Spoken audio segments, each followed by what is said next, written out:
जय श्री सीताराम।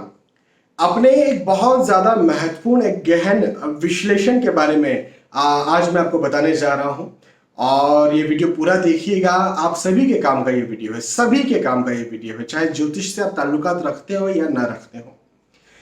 मेरा खुद का अपना एनालिसिस है, मेरा खुद का अपना रिसर्च है, विश्लेषण है।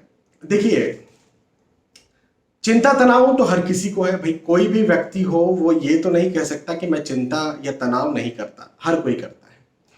लेकिन ये कहना भी अतिशयोक्ति नहीं होगी कि आजकल हर घर में कम से कम एक सदस्य एंजाइटी वाला आपको देखने को मिल जाएगा। कई बार डिप्रेशन वाला भी देखने को मिल सकता है। अनफॉर्चुनेटली कई बार तो मैं ये भारी भरकम शब्द भी सुनता हूं जिसका नाम है सुसाइडल टेंडेंसी।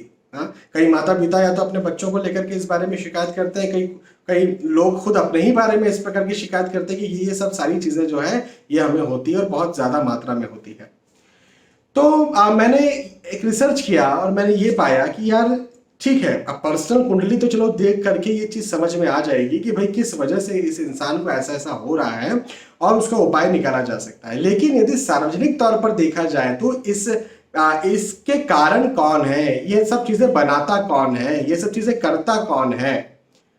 तो अच्छा, करता कौन है ये बात भी ठीक है, डायग्नोसिस भी ठीक है, बीमारी पता लग गई ये भी ठीक है, लेकिन उसका इलाज कैसे हो, ये समस्या कौन बनाता है समझ में आ जाएगा। लेकिन उसका सही उपाय क्या हो, सटीक उपाय क्या हो, कैसे उपाय किया जाए, तो इस बारे में भी मैं आपको बताने जा रहा हूं।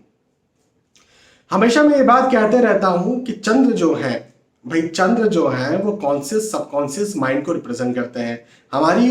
हमारे ज्योतिष में, हमारे धर्म में चंद्र को बहुत बहुत बहुत और बहुत ज्यादा महत्वपूर्ण दर्जा मिला है। मैं यदि आपसे पूछूं कि आपकी राशि क्या है तो आप तपाक से अपनी चंद्र राशि मुझे बताएंगे, जबकि मैंने आपसे आपकी चंद्र राशि पूछी ही नहीं थी। मैंने तो केवल आपकी राशि पूछी थी। आप सूर्य राशि भी बता सकते थे, शुक्र राशि, शनि राशि बता सकते थे, कई बार लग्न राशि भी बता सकते हैं, लेकिन चंद्र राशि ही आप पहले नंबर पर बताते हैं। तो चंद्र जो है हमारे ज्योतिष में बहुत ज्यादा महत्वपूर्ण ग्रह है। और क्यों महत्वपूर्ण क्यों है पहले आप ये समझिए। हमारे ऋषि मुनि, हमारे वैज्ञानिक, जो पुरातन वैज्ञानिक थे जिन्हें ऋषि मुनि कहा जाता है, उनकी सोच समझिए। उनका मानना यही था कि एवरीथिंग इज अ साइकोलॉजी। भाई कोई शराबी है, उसने शराब पी करके रखी हुई है, उसे सब दूर हरा हरा दिख रहा है, मजा आ रहा है। उसे आप नाले में भी यदि वो गिर पड़ेगा ना तो उसे वहां पर सब अच्छा लगेगा, मजा आएगा, बहुत अच्छे अच्छे गाने गाएगा वो। तो भाई उसकी प्रैक्टिकल स्थिति तो खराब है, लेकिन मेंटल स्थिति उसकी अच्छी है। आप मेरी बात को समझिएगा, मैं क्या समझाना चाह रहा हूं। मेंटली वो खुश है, साइकोलॉजिकली वो खुश है, और साइकोलॉजिकली यदि वो खुश है तो वो नाले में भी या कहीं गंदी जगह पर भी पड़ा हुआ तो बड़ा खुश है, बड़ा गाने गा रहा है। वहीं पर एक ऐसा व्यक्ति जो कि डल्लब के गद्दे पर सोया हुआ है, एसी के रूम में बैठा हुआ है, करोड़ों रुपए उसके पास है, लेकिन फिर भी फांसी लगाने की सोच रहा है, फांसी लगा भी लेता है। हमारे पास ऐसे कई सारे एग्जांपल्स हैं, क्योंकि साइकोलॉजिकली वो जो है वो परेशान है, वो प्रॉब्लम में है, मेंटली वो प्रॉब्लम में है ना। इसीलिए आपकी प्रैक्टिकल स्थिति कैसी है इससे भी ज्यादा मायने रखता है आपकी साइकोलॉजिकल स्थिति कैसी है, साइकोलॉजिकल कंडीशन कैसी है। और चंद्र इन्हें ही रिप्रेजेंट करते हैं। और यदि किसी इंसान को चिंता तनाव होता है, कोई शराबी जो है शराब पीने के बाद में एंजाइटी में आएगा, डिप्रेशन में आएगा, मतलब शराब का नशा है अभी, उसके बाद के क्या प्रॉब्लम्स हैं वो जाने देते हैं, वो उसको छोड़ते हैं हम। लेकिन जब शराब का नशा है उस समय वो एंजाइटी में होगा क्या, उस समय वो डिप्रेशन में होगा क्या, उस समय वो तनाव में होगा क्या, क्योंकि उसकी साइकोलॉजी पर उस शराब ने असर किया है।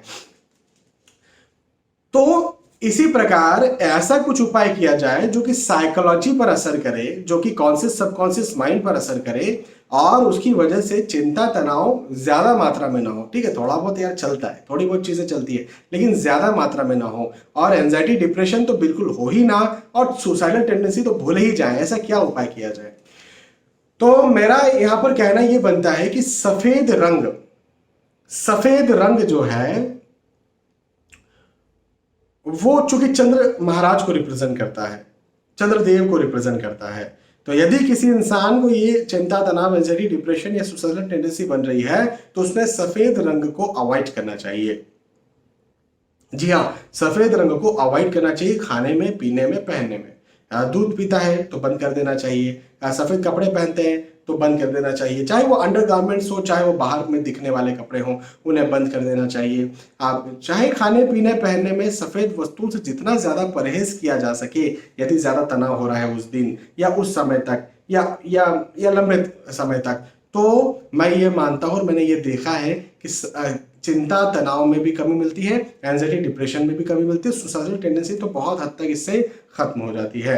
अच्छा, सफ़ेद चीज़ें मैंने खाने पीने पहनने के लिए तो कह दिया, लेकिन सफ़ेद चीज़ों का अधिकतर डोनेशन भी किया जा सकता है। लेकिन हर किसी को मैं डोनेशन करने के लिए कहूँगा नहीं, क्योंकि सबकी स्थितियाँ अलग अलग हो सकती है। भाई किसी व्यक्ति के लग्नेश चंद्र हो सकते हैं और मैं कहता हूँ लग्नेश का दान नहीं किया जाता, तो हर किसी को तो मैं डोनेशन, सफ़ेद का डोनेशन करने की सलाह नहीं करूँगा। लेकिन एक बात बड़ी गारंटी से आपसे कहूँगा। क्या बात?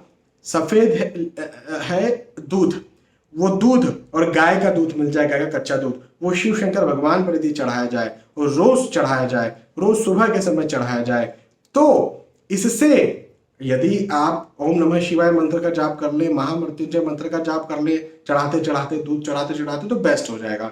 नहीं भी करते हैं, केवल दूध ही चढ़ा दिया जाए और रोज सुबह के समय चढ़ा दिया जाए, तो भी मैं ये बात कह सकता हूं और दावे के साथ कह सकता हूं कि शिव शंकर भगवान उस व्यक्ति की चिंता तनाव एंजाइटी डिप्रेशन जो है वो पूरी तरह से हरेंगे, और सुसाइडल टेंडेंसी तो भूल जाइए, वो तो पूरी तरह से खत्म कर ही देंगे। तो ये मेरा अपना एक रिसर्च है, मैंने ये पाया है। हो सकता है आपको शास्त्रों में कहीं लिखा हुआ देखने को ये सब चीज ना मिले, लेकिन मैंने ये जो चीजें पाई हैं, है ना, उसके आधार पर मैं आपको यहाँ पर ये बता रहा हूँ, समझा रहा हूँ। अब यदि आपको थोड़ा सा और ज्योतिष समझ में आता है, ये तो मैंने सामान्यतः आपको बता दिया, और ज्योतिष समझ में आता है तो आप इस बात को भी समझिएगा कि लग्नेश जो है, यदि वो कहीं कमजोर बैठे हुए हैं, अच्छी जगह पर प्लेस्ड है, कमजोर बैठे, तो लग्नेश को भी मजबूत किया जाना चाहिए रत्न पहन करके। और यदि वो कहीं खराब जगह पर बैठे थे, 6वें 8वें 12वें भाव में बैठे हैं, नीच राशि बैठे हुए हैं, तो लग्नेश का मंत्र, लग्नेश का जो भी लग्नेश हो सकते हैं भाई, शुक्र सूर्य शनि, जो भी कोई भी लग्नेश आपके होंगे, उनका आप जो है वो मंत्र करिए। यदि आप मंत्र करते हैं, उनका बीज मंत्र यदि आप करते हैं, तो भी आपको उससे फायदा देखने को मिलता है। तो रत्न किसका पहनना है? यदि कहीं लग्नेश अच्छे हैं लेकिन कमजोर है, अच्छी पोजीशन में, कहीं अच्छी जगह अच्छे भाव में बैठे हुए हैं लेकिन कहीं कमजोर है, तो रत्न पहनना है। और यदि कहीं वो खराब भाव में बैठे, खराब पोजीशन में है ना, तो उनका रत्न नहीं पहन करके उनका बीज मंत्र का जाप करना है। ये भी बहुत ज्यादा और बहुत ज्यादा फायदा करता है।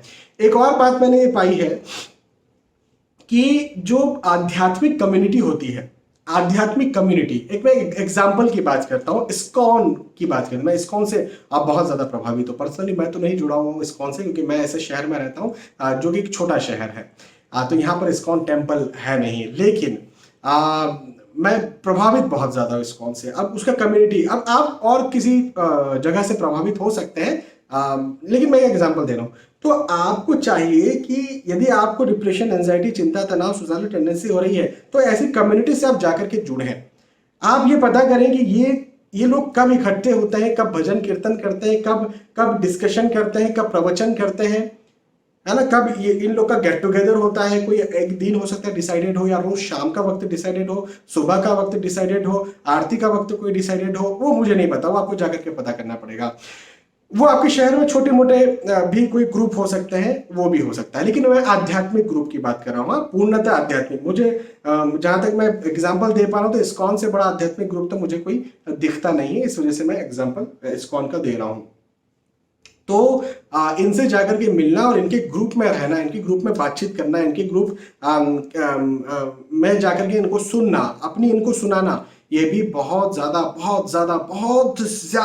आपके चिंता तनाव, एंजाइटी, डिप्रेशन और सुसाइडल टेंडेंसी को खत्म कर देगा। मैं आपको ये बात की गारंटी दे सकता हूँ। चलो चिंता तनाव तो थोड़ा बहुत हर किसी को होता है, वो चलता भी है, कुछ हेल्दी चिंता तनाव भी रहते हैं, ठीक है, चलता है, लेकिन एंजाइटी डिप्रेशन को खत्म कर देगा, गारंटी दे सकता हूँ। और सुसाइडल टेंडेंसी तो भूल जाइए, दूर दूर तक कहीं दिखेगी नहीं, भूल जाएंगे उस चीज को, ये बात की भी मैं गारंटी दे सकता हूँ। तो ये मेरा अपना एक रिसर्च है, और मेरा जो रिसर्च है वो मैंने आपके सामने यहाँ पर रखा। यदि आप इस चीज को फॉलो करते हैं तो कहीं ना कहीं आप जो है वो इन प्रॉब्लम से, या आपके घर वाले आपके अपने जो हैं इन प्रॉब्लम में यदि फंसे हुए हैं, तो वो इन प्रॉब्लम से दूर हो जाएंगे, प्रॉब्लम्स उनकी खत्म हो जाएगी। मैं ये और बिल्कुल दावे के साथ ये बात कह सकता हूँ। ठीक है, तो इस बात को समझिए। हाँ, ये गंदी आदतों में नहीं पड़ना। देखो, शराब पी ली है ना, या किसी प्रकार का नशा कर लिया, मानता हूँ कुछ समय के लिए आप जो है चिंता तनाव से निकल जाएंगे, लेकिन लॉन्ग टर्म का क्या भाई? शॉर्ट टर्म में तो आप चिंता तनाव से निकल गए, लेकिन लॉन्ग टर्म का क्या? 1-2 घंटे, 4 घंटे, 5 घंटे नहीं, वो उसके बाद में फिर लीवर खराब होगा, उसके बाद में फिर डाइजेस्टिव ट्रैक्ट खराब होगा, बहुत सारी चीजें उसके बाद में खराब होंगी। वो अलग चिंता तनाव दे देगी आपको। और चिंता तनाव क्या, वो लिटरली जीते जी मुर्दा बना देगी। तो ऐसी चिंता तनाव को दूर मत भगाइए जो आगे चल के आपको जीते जी मुर्दा बना दे, है ना। ऐसी इस प्रकार से चिंता तनाव को दूर भगाइए जो आगे चल के आपको जिंदा कर दे, और ऐसे जिंदा हो जाए हजारों को और आप जिंदा कर दें। ठीक है, बहुत बहुत धन्यवाद, फिर मिलते हैं। मुझे लगता है आपको ये बात समझ में आई होगी। जय श्री सीताराम।